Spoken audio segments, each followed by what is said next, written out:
Well, last night we screened the first part of my interview with author, journalist, contrarian and atheist Christopher Hitchens, who was diagnosed with stage 4 cancer earlier this year. It was an extremely frank and moving conversation with a remarkable man summing up the meaning of his life even as he faces death. Well, tonight's second part covers rather different territory, his public life and public battles. And we talk about some of the extraordinary events in recent history which led Hitchens to break his long-standing ties with the left. Here's the second part of our two-part special. It was filmed in Washington last week. Christopher Hitchens, thanks for joining us again. Nice to be back. The first time I met you... Or still here, or whichever it is. Yeah, definitely still here. The first time I met you face-to-face was on September 11, 2002. And as you'll recall, we were sitting on a building across from that awful hole in the ground that once held the Twin Towers. And at the time, yes, I can remember you describing to us that it took that event to totally transform you into an American. Tell us why. Well, I had by then lived about a quarter of a century in the United States with a green card. A platinum green card, in fact. It was so old that it didn't run out. They now need to be renewed. I had a European Union passport, had an American wife, American children, 3 of them. I thought I could carry on the rest of my life like this, being, if you like, an Anglo-American or an Englishman in America. But I began to feel that I was, in a sense, cheating on my dues a bit. That what was being attacked in America was what I liked about it. Many things that I didn't, that I'd been leading critic of, in fact. Those aspects were, in some people's minds, a good enough excuse for an attack on it to be made, but not me.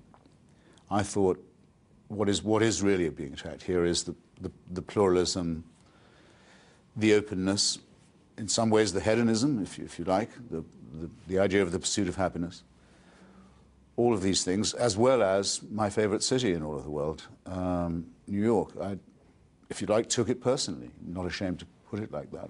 And it was really that form of initial solidarity, plus a revulsion for the anti-Americanism that was being put around so cheaply at the time, that I realized I couldn't bear any argument that made the assumption that the United States had invited or let alone deserved this atrocity.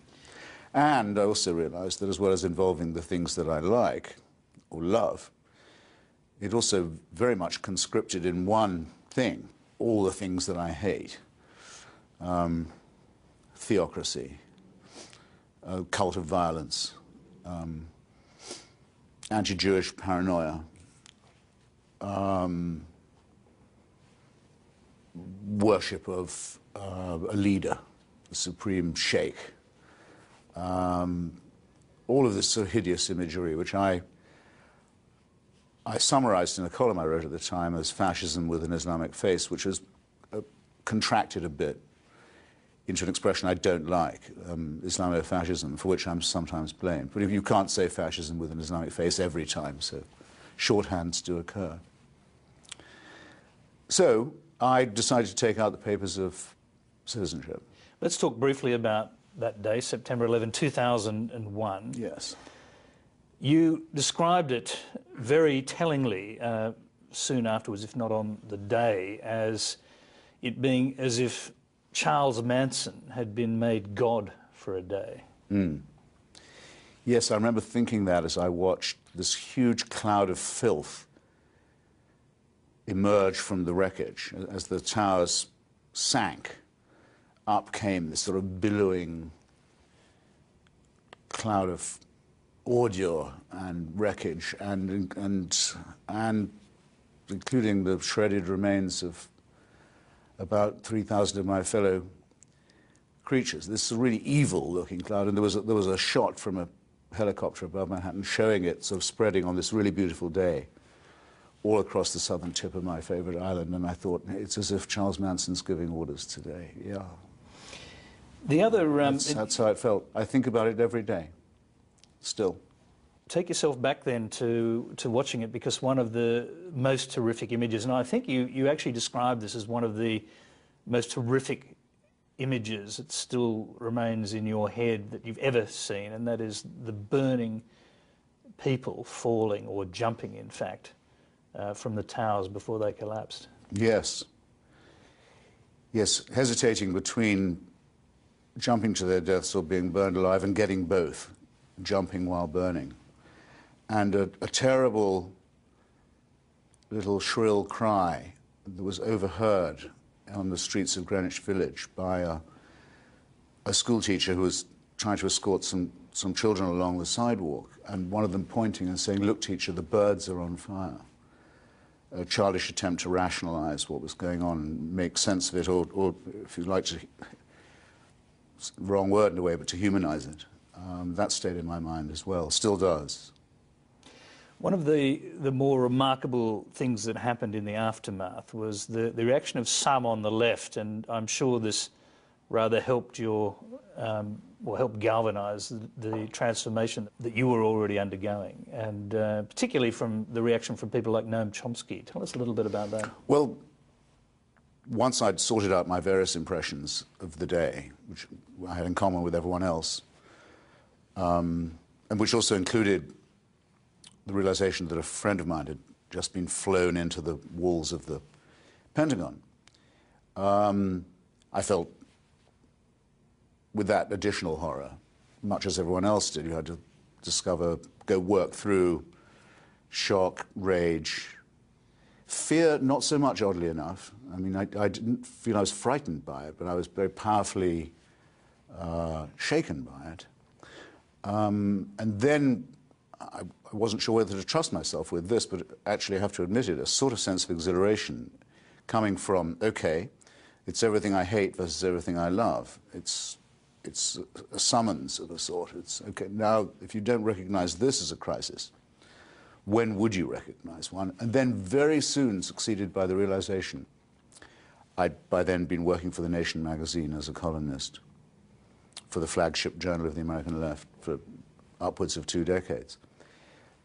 Immediately realizing I wasn't going to like what quite a lot of my comrades were going to say. And I remember thinking of Noam Chomsky, Michael Moore, Howard Zinn, and a few others. They would find a way of explaining this away. And that I wasn't in the mood for it. And I don't just mean mood for that moment. It wasn't a temporary sort of eruption of my digestive system or anything. That I wasn't prepared to tolerate that. It's interesting because your memoir, particularly the last chapter, or not only the last chapter, but all through the memoir, this is a recurring theme. You talk about mutating from one identity to another. In fact, the last chapter deals with people changing their minds on big issues. Are you trying to deal once and for all with your reasons for moving away from the left? Yes, I suppose I am. But I'm trying to do it in such a way as not to seem to follow, or indeed to follow at all, a script that I think everyone knows in their mind. That's, roughly speaking, you know, people are sort of idealistic lefties when they're young, and then they become paunchy and compromised and cynical, and they become more conservative and so forth. Well, your friend Julian Barnes, the novelist, actually yes. wrote about you in this regard. Well, he doesn't say me. He doesn't, but you identified it as being you. I decided to pick a fight on it. Yes. As having made a ritual shuffle from left to right, you strongly objected. Well, I objected to it, but only because it was phrased so perfectly for that script. Ritual, in other words, something completely predictable. You're following a prearranged schedule or schedule. I never know how to pronounce that as an Anglo-American. And second, shuffle has this sense of the senile, whinnying person in a walking frame, following the arrow marked, you know, this way to the right wing. Well, I can't be judging my own cause, and I don't know how I look to other people or how I sound or how I seem on the page, but I think I'd have a fair chance of beating that cliché rap. Not a reactionary. I've never been any kind of conservative. I think the positions that I hold against Islamic theocracy are, for example, and especially its extension by criminal violence are defenses of the Enlightenment, which is the most radical conclusion humanity has yet reached and the greatest of its radical achievements. I won't enumerate them, I'm just assume people know what I mean by that. That these things probably do need to be defended every generation, that this is our call for that. Don't want to be found wanting. The reactionaries, I think, are those who try and accommodate themselves to it, or try and make excuses for the use of promiscuous violence, or the existence of, or the proposal for, say, something like the re-establishment of the caliphate. I mean, what could be more conservative than saying that not just an empire should be established, a religious one, but a former empire should be re-established. I mean, imperial nostalgia as well as imperialism. And that gets subsumed into the more general view that, well, the real enemy is globalization and the United States. It's your experience of reporting in Sarajevo under siege, and I think that was back in '91. Yes. That seems to have transformed your ideas about using military power, and particularly using American military power against the perpetrators of crimes against humanity. I decided I had to go to Bosnia to see if it was really true that mass murder on the basis of ethnicity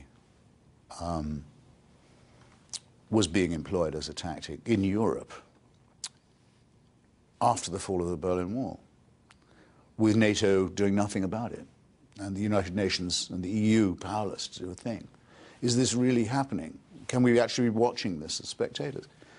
Went to Sarajevo, saw it happening. Modern, sophisticated, cosmopolitan city with no defenses, being bombed and shelled round the clock by militias trying to carry out what they themselves call, the propaganda term was not used against them, it was coined by them.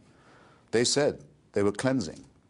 It was really happening, and it was really true that no European country and no international body was willing to do anything to arrest it. And I thought, well, the only power that can possibly stop this or turn it back is the United States. Well, in fact, as you watched mortars hit the great library, the National Library of Bosnia. The National Library in Sarajevo. Deliberate destruction of the cultural patrimony of one of Europe's most beautiful cities in broad daylight, unrebuked, unpunished.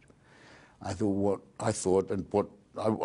agreed with what most of the Bosnians I knew wanted to see. They wanted to see the USAF appear in the skies and blow those militias off the mountain and get rid of the Milosevic regime.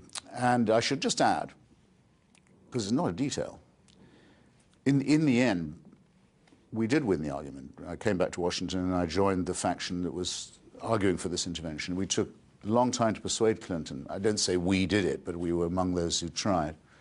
Tony Blair was very important too in persuading him, I think, to adopt this policy. Here was an intervention that stopped the recrudescence of fascism in Europe, stopped the spread of a terrible war, put an end to an absolutely obscene dictatorship, and saved the lives of hundreds of thousands of people, returned them to their homes, and put the war criminals in the dock. And most of the left, not all, because people like myself and Susan Sontag and David Reif and the Tribune group in the British Parliamentary Labour Party and many other honourable leftists were for it. Majority of the left was, so to say, anti-war. In other words, either neutral or, in some cases, at least sympathetic to Milosevic's Serbian socialism. And I thought, well, that now to me has become a reactionary position. And if I'd been anti-war at that point, I'd want to look back and ask myself, am I so sure of the rightness of a policy that would have left Milosevic in charge of two cleansed and bombarded provinces and him as dictator of Serbia, the greater Serbia? No. But this outbreak of self-criticism has yet to occur among many of my comrades, I'm sorry to say. There are some extraordinary public moments in your journey away from the left. Tell us about the voice message left by the old communist diehard Dorothy Healey after you volunteered to testify against Bill Clinton and his aides, accusing them of lying. when they said Yes. they were not slandering